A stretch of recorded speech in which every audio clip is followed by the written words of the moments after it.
Hi people, this is Zach from visionswell.com, back with another video. Today, we're taking an in-depth look at the SEG28 from Matador. I've never seen a bag with the organizational style of this bag. I love the materials and the look, and my first video posted on this channel was about loading it out for my first attempt at one-bag travel. Let's take a look at what makes this one of my favorite backpacks for carry-on only travel. This is a 28-liter bag, but it feels like it holds a lot more than that. This may not be the bag for you because it has a very specific audience, but it definitely is suited to people who are organizationally minded. Its two main selling points are its built-in organization and the way you can access all the pockets easily from the exterior of the bag. Let's take a closer look at the exterior of the backpack. It has 4 easily accessed innovative pockets that act as hybrid packing cubes and can be loaded and unloaded from the front of the bag simply. Each one has a separate capacity size. The first is 4 liter, second is 6 liter, third is 8 liters, and the bottom and biggest one is 10 liters, adding up to 28 liters of capacity. Style-wise, it leans on the side of modern hiking or biking backpack with a slightly tactical feel. It weighs 2 pounds 3 ounces empty. It comes with a 3-year warranty that protects you from manufacturing defects, and it retails for $250, but I got it on a flash sale from Matador for $175. Pro tip, sign up for Matador's mailing list if you like their products. I've made out handsomely in the last year on 2 separate flash sales where products are severely reduced in price. I've linked the backpack below in the description. The front has some subtle branding, and I really appreciate the ripstop nylon material at the bottom of the bag that gives this little checkerboard pattern and gives a nice contrast instead of just a flat black backpack that we're all used to seeing. The rest of the bag is a recycled nylon material that feels smooth and durable as well. All the zippers are YKK with an AquaGuard rubber coating over the zippers themselves, adding to water resistance. Each zipper has a little paracord loop that can be used to tuck the zipper pull away for some modest security.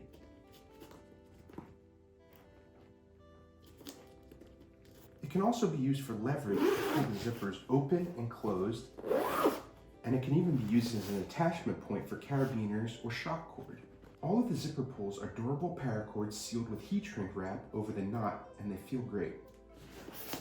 As a minimalist, I didn't know if I would love how much this bag has going on aesthetically. It has a lot of straps, zippers, varying points that draw your eyes that make it look a little bit busy. However, in practice, I love the way it looks. I'm willing to sacrifice a little bit of busyness and design for the functionality it provides. Normally, I'm a big compression packing cube and pouch guy, and I like to do my own organization, so that can be a teensy bit of a drawback for this bag. It pigeonholes you a little bit to use the organization they've designed in the 4 main front pockets. However, you can also just load these pockets up with pouches and compression packing cubes of your own and accomplish the same thing while still providing clearly defined pockets for different types of gear. It should be noted that all of these pockets take up the interior volume of the bag, so just keep that in mind when you're structuring your pack style. They also have kind of an up and down loose volume that allows you to maximize packing your favorite pockets, but just know that vertically it can spill into the pockets above and below it, reducing their capacity if one pocket is overpacked. I think the main point Matador is trying to make with the design of this bag is to use the front pockets instead of packing cubes to store gear and clothing, and to use the main clamshell pocket to store dirty clothes. In my experience, as evidenced in my pack-out video for the Matador SEG28 linked below, I prefer to take more of a hybrid approach where I use outer pockets for gear and pouches and store the bulk of my clothing in the interior clamshell pocket. Maybe that's not the way they designed this backpack, but it's the way I found to be the most useful for the way I travel. My only negative with these pockets is that I don't like when the zipper goes through the middle of a pocket. I would much prefer all zippers to be at the top of pockets in backpacks and slings so that gear can't fall out and it functions more as a bucket than a stash pocket. The top of the bag has a nice padded grab handle for pulling the bag in and out of spaces like an overhead bin. Just below it is an external attachment point for carabiners and other things. There's also another padded handle at the bottom of the bag and an attachment point there as well. On the side, there are also these compression straps. I've never seen compression straps designed like this before in this V shape, but they function extremely well to compress down the shape of the bag when it's loaded out. They also double as extra attachment points and a way to tuck away stuff like tripods or travel umbrellas that are stored on the exterior of the bag. The only downside is, when compressed, the dangle of their compression handles can be a lot, distracting and detracting from the aesthetics slightly. There's also an elastic water bottle pocket that can easily hold any water bottle I own. This is always a nice feature to see. It also has a little pull tab at the top to help with sliding oversized water bottles in and out of the pocket. On the other side is a side handle, allowing you to carry the bag in briefcase mode or just pull it out of spaces like the top and bottom handles. It's functional and padded and can also be used as another attachment point. At the top rear of the bag, there's also a quick access pocket. Just like the others, it has YKK AquaGuard zipper with the nice zipper pulls and a lockable loop at the end for added security. Inside is a stretchy mesh zipper pocket for some organization. It also has a couple gear loops inside. This pocket runs pretty deep, and it's a roomy, great place to store things like your cell phone, wallet, sunglasses, keys, or other quick access items. There's also a little key lanyard. Behind the quick access pocket is a large laptop pocket. It has the same AquaGuard YKK zippers with the little security loop as well. It's deep and it's padded, and it has a little bit of a false bottom to protect from falls, but it doesn't keep its structure very well. If you were to pack some awkwardly shaped gear, it may deform the back panel that sits up against your back and make it feel uncomfortable. I'd suggest just storing flat things in here, like laptops or documents, so it gives the back panel structure without feeling lumpy. It can fit up to a 16-inch laptop. It's not my favorite laptop pocket ever designed, but I don't typically carry a laptop, so it typically just carries extra gear. Oftentimes, I'll just use it to store my sling bag or document folders, notebooks, and other flatter items like that.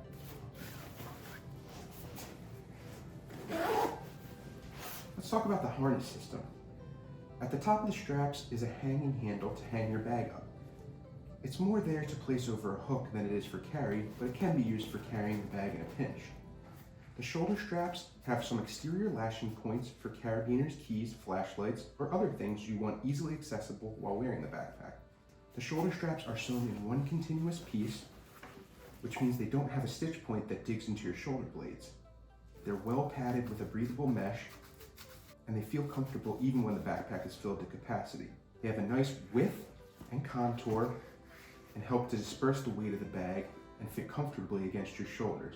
There's a nice sternum strap that's easily adjustable with YKK hardware and strap keepers, and this helps you wear the bag even more comfortably when it's full, dispersing some of the weight to your chest.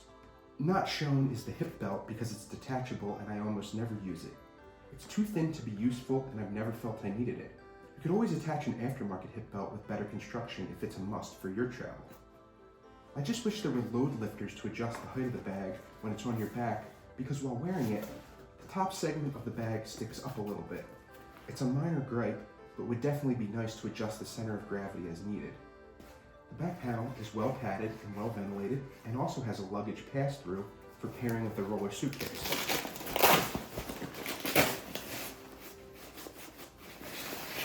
In the luggage pass-through, there's also a hidden smuggler pocket for things like money and your passport.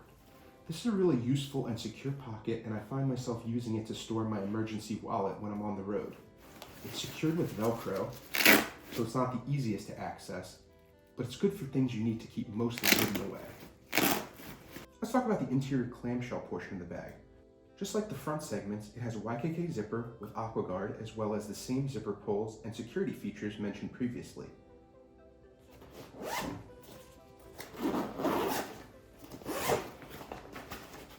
Like I said earlier, the front segments really steal most of the space in the interior pocket, so plan your packing accordingly to maximize the volume of each according to your needs. At the top and bottom of the back side of the exterior pockets, on the inside of the clamshell, are little clips.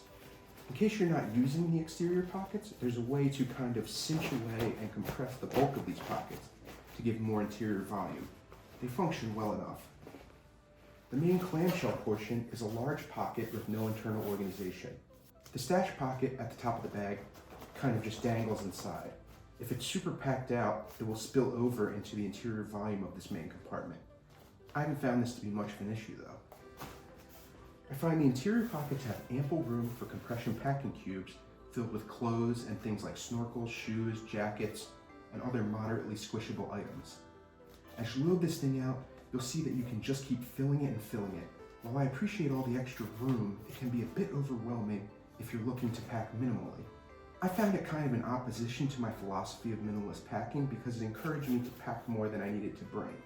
It all depends on your style though, and how much you need to bring. Here's a rundown of all the cons I've mentioned, as well as a final comment about improvements. First, aesthetics are a little bit busy. It pigeonholes you into a specific organizational style. Front pockets have middle zippers allowing gear to fall out.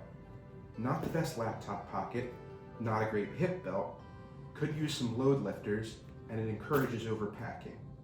All of these cons are pretty minor in comparison to other bags, and I've not found any of them significant enough reasons not to recommend this bag. The last con that applies specifically to my travel style is that this bag is a bit too tall to function as a personal item. Since personal item only travel is my favorite, it means I don't always reach for this bag when I'm doing airline travel for an extended period of time.